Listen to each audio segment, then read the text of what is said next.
नाशिकमध्ये असलेल्या श्री अण्णा गणपती नवग्रह मंदिरबद्दल तुम्ही काही ऐकलंय का? हाय हॅलो नमस्कार, मी क्रिएटिव्ह कन्या आणि आज क्रिएटिव्ह कन्याची भटकंती निघाली आहे नाशिकच्या अण्णा गणपती नवग्रह मंदिर या ठिकाणी.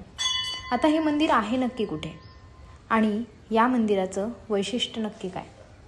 नाशिक शहरातलं हे एक प्रसिद्ध धार्मिक स्थळ आहे. येथे भगवान गणपतीसोबतच नवग्रहांची म्हणजेच सूर्य, चंद्र, मंगळ, बुध, गुरु, शुक्र, शनी, राहू, केतू यांची पूजा केली जाते.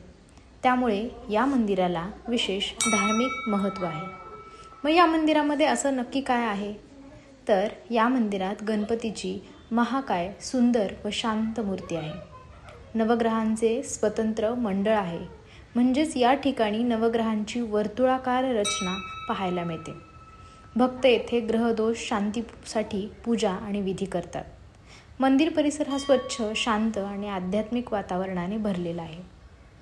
या मंदिराचं धार्मिक महत्त्व काय सांगतं तर नवग्रहांची पूजा केल्याने जीवनातील अडथळे कमी होतात असं म्हटलं जातं. गणपती हा विघ्नहर्ता असल्यामुळे कोणतेही शुभकार्य करण्यापूर्वी येथे दर्शन घेतले जाते. मग सकाळपासून संध्याकाळपर्यंत हे मंदिर खुलं असतं. सकाळी आणि संध्याकाळी आरतीच्या वेळी भक्तांची अधिक गर्दी या ठिकाणी पाहायला मिळते. या ठिकाणी तुम्ही कसे जाणार?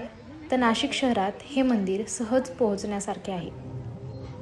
देवळाली कॅम्पमधून विहित गावकडे जाताना मध्येच हा महाकाय बाप्पा आपल्याला पाहायला मिळतो. मी तर संध्याकाळच्या वेळी या बाप्पाच्या आरतीचा देखील आनंद घेतो.